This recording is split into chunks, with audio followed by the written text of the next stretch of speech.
What makes us exceptional, what makes us American, is our allegiance to an idea articulated in a declaration made more than 2 centuries ago. We hold these truths to be self-evident, that all men are created equal. While freedom is a gift from God, it must be secured by His people here on earth. Shocking police brutality caught on camera. Hunger strikers tortured. And Hollywood lies hit new heights.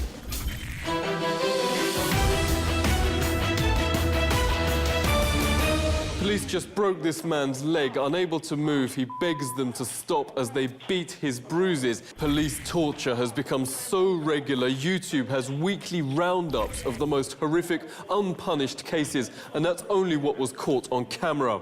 Activist Eric Draister, thanks for joining us. Under Obama, has this got worse? Well, it has absolutely gotten worse. The fact that we have seen militarized police taking the place of what used to be community law enforcement, quote-unquote liberals in the United States don't like to admit. It's very easy to rail against the Bush administration for their rampant criminality, torture, and illegal wars and illegal surveillance and so forth. But when it's the Obama administration, somehow the conversation changes. And that conversation even includes kids. This video shows children are still regularly being electroshocked in the US, in this case 31 times in a row.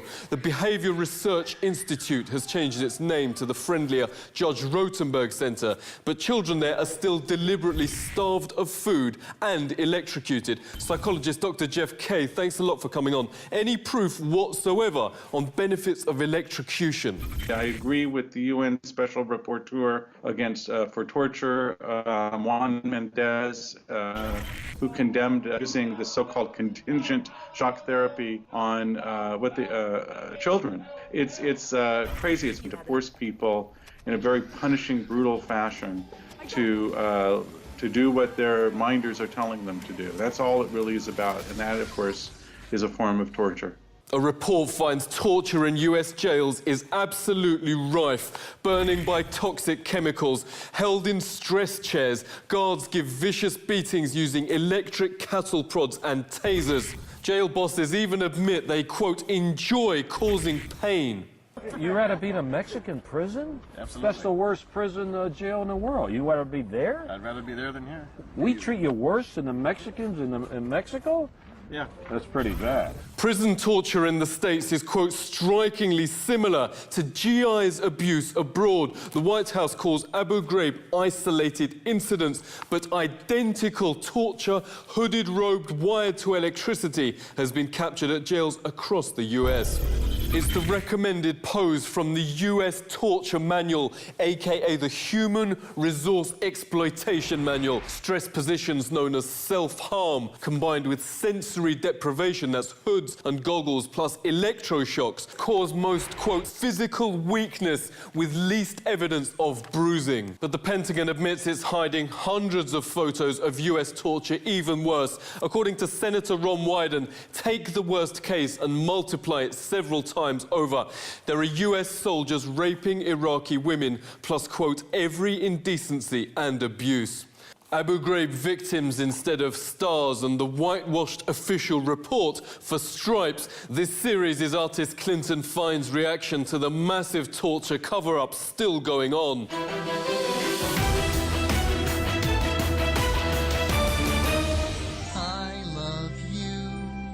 During torture and in cells, this song's blasted at deafening levels round the clock. One FBI officer describes the US torture sessions. And a kiss from me to you. I entered interview rooms to find detainees chained hand and foot in the fetal position on the floor, with no chair, food, or water. Most times, they had urinated or defecated on themselves and had been left there for 18, 24 hours or more. Interrogators the day before had made the temperature in the room well over 100 degrees. The detainee was almost unconscious on the floor with a pile of hair next to him. He had apparently been literally pulling his own hair out throughout the night. Well, we don't torture people. Let me say that again to you. We don't torture people, okay? Come on, George. We don't torture people. One victim was beaten so viciously for 3 years by US military that he, quote, lacks the capacity to assist in his own defense. Torture has turned him into a vegetable. But only one person, who the White House now admits they wrongly accused, suffered all 12 techniques from the CIA torture manual: kicking, beatings with a collar, prolonged stress positions, confinement in a box, nudity, exposure to freezing temperatures, sleep deprivation over 7 days at a time, prolonged shackling, threat of ill treatment, forced shaving, starvation, and waterboarding. He's now so brain damaged he can't recognize his mother's face, but the Pentagon file calls his health good. It takes torture supporters just 10 seconds to see waterboarding is both medieval and produces unreliable info. Everything completely goes on you when you're breathing water. You can't think about anything else. In these amateur waterboardings in the media, they're not even getting near where waterboarding starts. They're just getting a little water in their sinuses. It's when the water starts to push down and you start to gasp for air. And when you take that gasp, that's when it overrides your epiglottis. It will start pouring into your lungs. And you start feeling it right about here. And that's when you start to panic and you start to struggle. And as you start to struggle, you start pushing on your bindings. And then if you've got you start kicking your feet together, and then you start violently spasming. When the Senate found torture had produced no useful intelligence whatsoever, CIA counterterrorism boss Jose Rodriguez and his assistant panicked. They rushed to an industrial shredder, destroying 92 tapes of Zain and other victims being brutally, pointlessly tortured. This email between his CIA bosses explains the cover-up.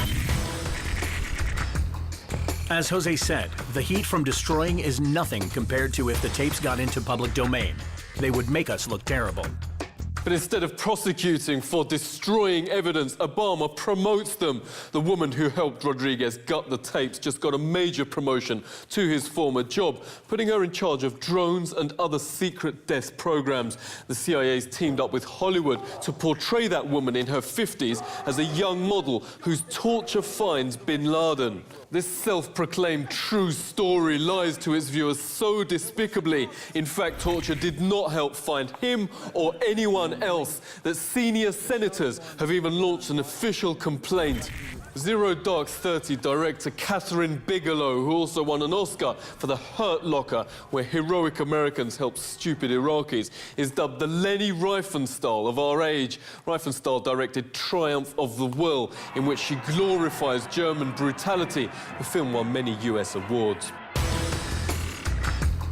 Dear Catherine Bigelow, the propaganda amendment just signed into the law by the president legalizes direct funding of pro-government messaging in media without disclosure aimed at American citizens.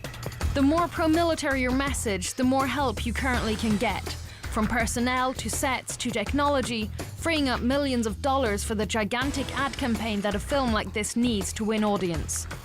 In a time of darkness in America, you're being fated. But your career has taken the path of that other female apologist for evil, Leni Riefenstahl, who glamorized the National Socialist. Now you will be remembered forever as torture's handmaiden. Dr. Jeff Kay, how do you make a nation blindly accept mass torture? TV shows like 24 and others who would show that torture was in fact an acceptable form of behavior. Tell me what you know about the Helix Protocol. In Zero Dark 30, we don't have that. We have something, yet another, from my standpoint, even farther down the line of horror, in which torture is a way to move up the bureaucratic hierarchy. It becomes a question of others. There's we, and then there's the other. Only during World War II, and I know that Russia was victimized precisely by this kind of thought, where fascist thought took the idea that Slavs and Russians were something less than human. The Japanese did the same thing to the Russians and the Chinese and the Koreans. So, and the Americans, of course, have done this to numerous peoples around the world. Yeah, does life in a torture state affect people unconsciously, though? Guantanamo, for instance, there's a hunger strike going on. Men who feel desperate about their very lives, and yet the population as a whole goes about its daily business as if nothing is happening. And I don't hear that there's a dismay about it, but if you do open up, and I talk to a lot of people in my job, you find that people are aware that there's a subliminal or even more awareness to this, and underneath it, I think you have higher rates of depression, anxiety. The Pentagon's now force-feeding Guantanamo hunger strikers simply because it calls prisoner deaths, quote, bad PR. But leading lawyer Marjorie Cohen, thanks so much for joining us. Why is force-feeding also classed as torture? They have a tube that they stick in the nose and down into the stomach, incredibly painful, no sterilization between uses. And people call it, people say it's excruciating, no anesthesia, and it does amount to torture. Moreover, the American Medical Association, the World Medical Association, the declarations of Tokyo and Malta all say that doctors should not participate in force-feeding detainees if the detainees understand the consequences of refusing food. We're even hearing doctors telling interrogators victims' physical and psychological weak spots to help them torture. George Bro-Mickham, you represent Zain Abu Zubaydah. Thanks for joining us. Is that happening?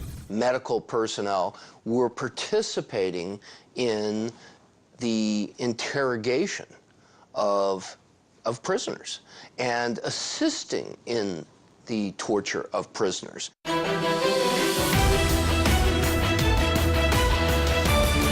It's taken top investigator Jason Leopold years of research to get through Bush administration secrecy and reveal the facts of torture. Jason, thanks for coming on. How is Obama comparing to Bush? It comes down to this, Daniel, is that this administration is not transparent, obviously trying to hide something. What we saw during the Bush years when George Bush and his administration lacked transparency, they were hiding crimes. We're still hearing stories about individuals certainly being turned over to countries and other governments that still engage in torture. We don't know what's taking place on these boats prior to being sent to the U.S. for charge or trial. Propaganda war to repaint torture as something noble is on. Mix that with a secrecy even the Bush administration couldn't match, and the righteousness of Obama's election campaign sounds more and more like torturing the facts. And now I call upon the Nobel Peace Prize laureate for 2009, President Barack Obama, to come forward and receive the gold medal and the diploma.